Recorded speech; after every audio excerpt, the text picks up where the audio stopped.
C'était le matin, il faisait beau à Kindia. J'ai pris mon sac à dos. J'étais avec un voisin ami qui avait eu l'idée de partir.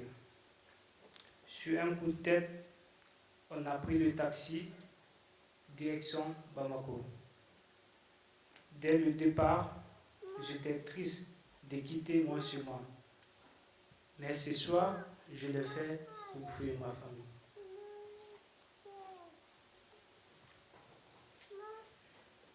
Comme Mohamed, ce sont des milliers de personnes qui, chaque jour, quittent leur pays.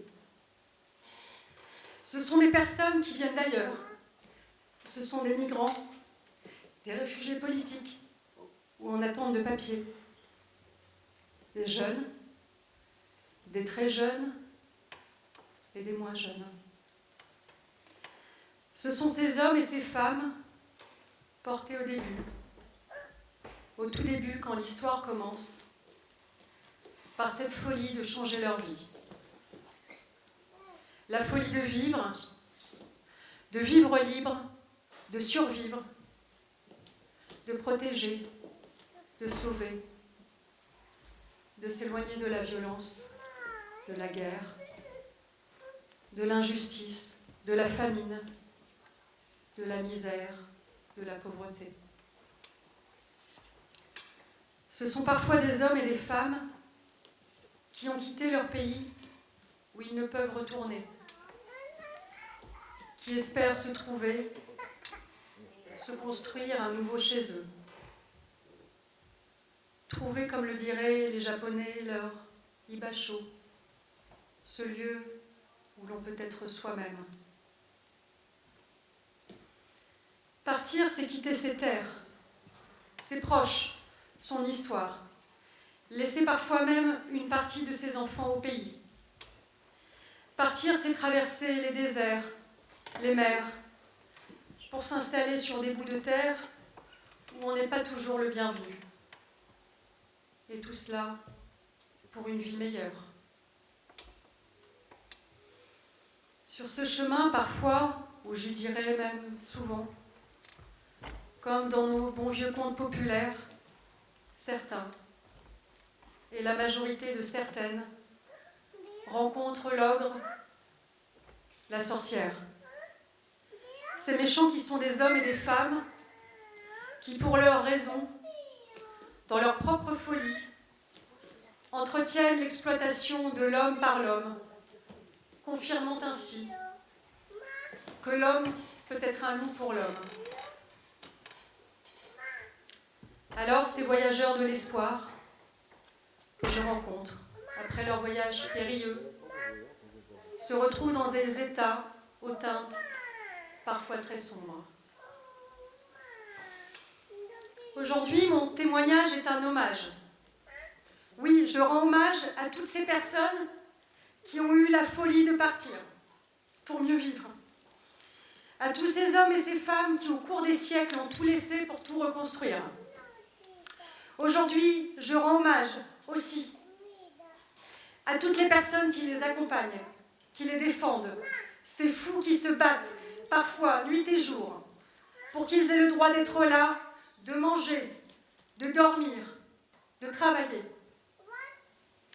Je rends aussi hommage à ces hommes et ces femmes de là-bas et d'ici tournés vers l'humain. Clara, Lucie, Samir, Marie-Françoise.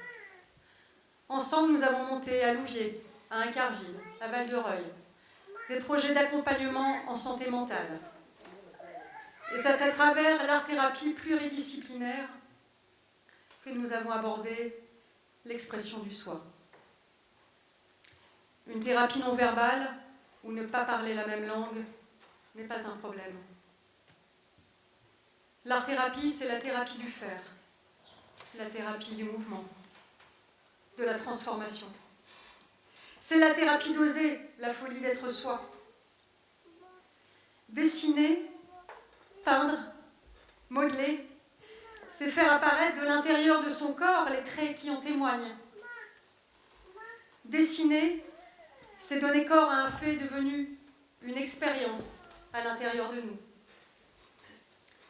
Dessiner une expérience passée, ancrée dans notre mémoire, c'est un acte d'évocation et en même temps une externalisation du passé. Dessiner sur une feuille le traumatisme, c'est le ranger, le caser dans un nouvel espace, en ajoutant ou en effaçant certains détails. Dessiner, ça permet de donner du sens au passé, de regarder encore et encore, pour finalement vivre avec, pardonner, et peut-être même aller vers la résilience, le repos du guerrier. Vous avez fait de chaque séance une expérience unique. Vous vous êtes offert le droit d'aller vers ce dont vous aviez besoin.